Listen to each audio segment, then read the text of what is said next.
Hola, en este video vamos a hablar de la inflación en Argentina a mediados de mayo de 2020. Bien, en videos anteriores hemos estado diciendo que la inflación debiera subir. Y si vemos este artículo, Argentina registra en abril la inflación más baja en 3 años. En el mes de abril la inflación es del 1,5%.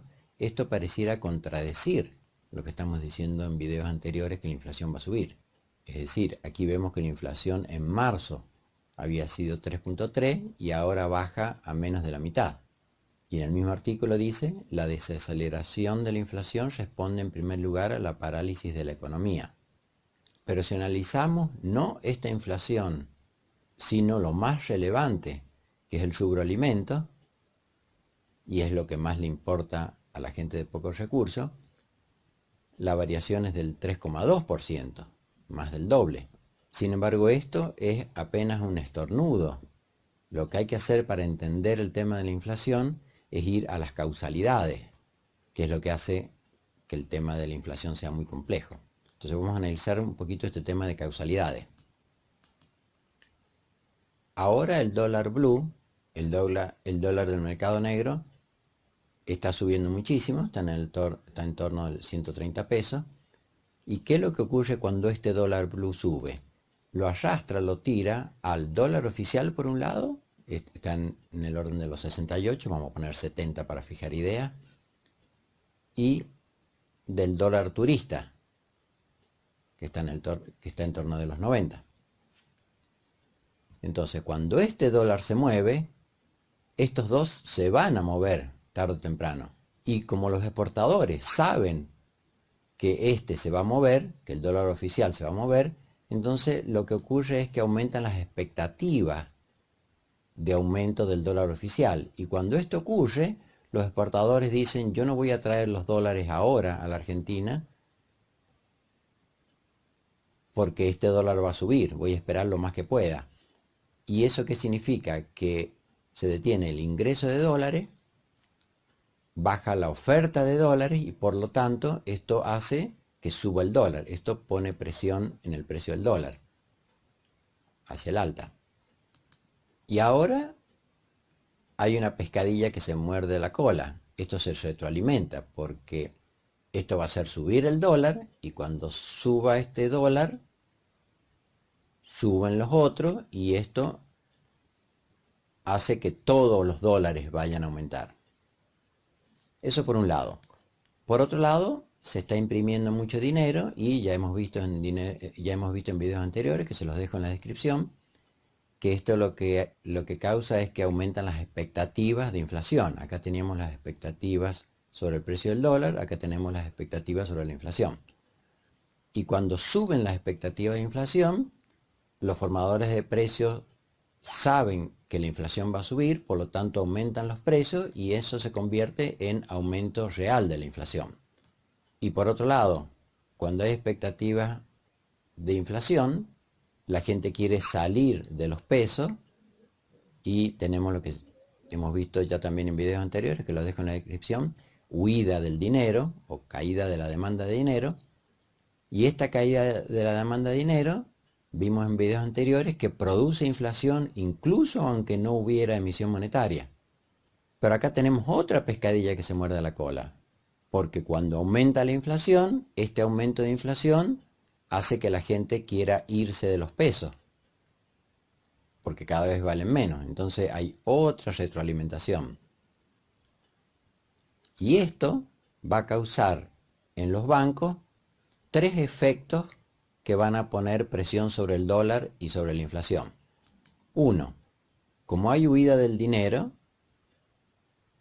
caída de la demanda de dinero, la gente está sacando los depósitos en pesos para irse al dólar. Y esto es otro factor que pone presión en el dólar y entonces entramos en esta pescadilla. Y en videos anteriores vimos por qué esto pone presión sobre el tipo de interés. Hay varios videos que hablan de este tema, del tipo de interés, por eso se los dejo en la descripción. Por otro lado, con el riesgo de default y con el riesgo país en aumento, hay desconfianza sobre los depósitos y por lo tanto la gente que tiene depósitos en dólares está sacando los depósitos en dólar, lo está sacando de los bancos y eso es otra cosa que pone presión en el precio del dólar. Y por otro lado, aquí estamos hablando de gente que tiene dinero, que tiene dólares en los bancos, que tiene pesos en los bancos.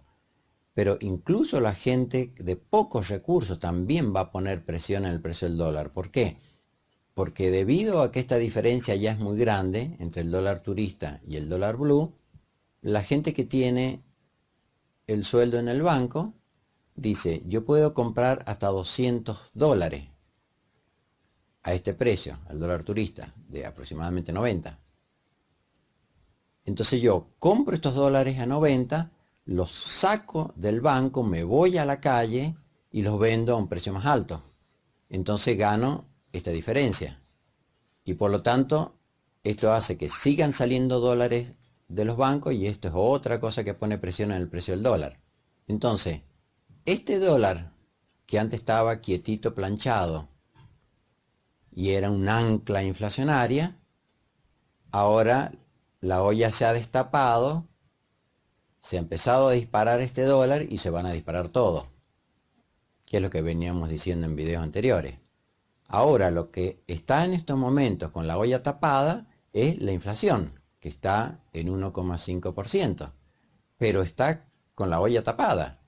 Por todas estas razones que hemos explicado, tarde o temprano, y fundamentalmente porque ya no tenemos esta ancla inflacionaria del dólar, en algún momento se tiene que destapar la olla a presión para la inflación, y la inflación tiene que subir. Entonces, si repasamos uno de los videos anteriores, lo que está sucediendo acá es que primero la desaceleración de la inflación hace que esta inflación sea baja. Entonces ahora la inflación está en este punto porque está ganando esta fuerza, la parálisis de la economía. Pero en el punto que salgamos de la cuarentena y la economía empieza a funcionar, esta inflación que está dentro de la olla, tapada, indefectiblemente se tiene que destapar y tarde o temprano tiene que causar inflación. Ahora les dejo la última parte del videíto anterior. Por otro lado, también hay disenso entre economistas respecto a la inflación. Como vimos antes, hay economistas que piensan que estas tres fuerzas, esencialmente la presión sobre la inflación que vemos aquí, va a ser muy significativa y va a poner mucha presión en la inflación. Mientras que hay otra línea de economistas que el hecho de que la gente no tenga dinero hace que esta fuerza que frena la inflación sea muy grande. Entonces la inflación no se va a disparar tanto. Bien, y luego hay una tercera línea de economistas que piensa que las dos cosas pueden ocurrir. Primero esta, donde la inflación no se dispare tanto, pero luego, a medida que siga contrayéndose la oferta y que sigan inyectando dinero, estas fuerzas van a aumentar y entonces en ese momento la inflación se va a disparar.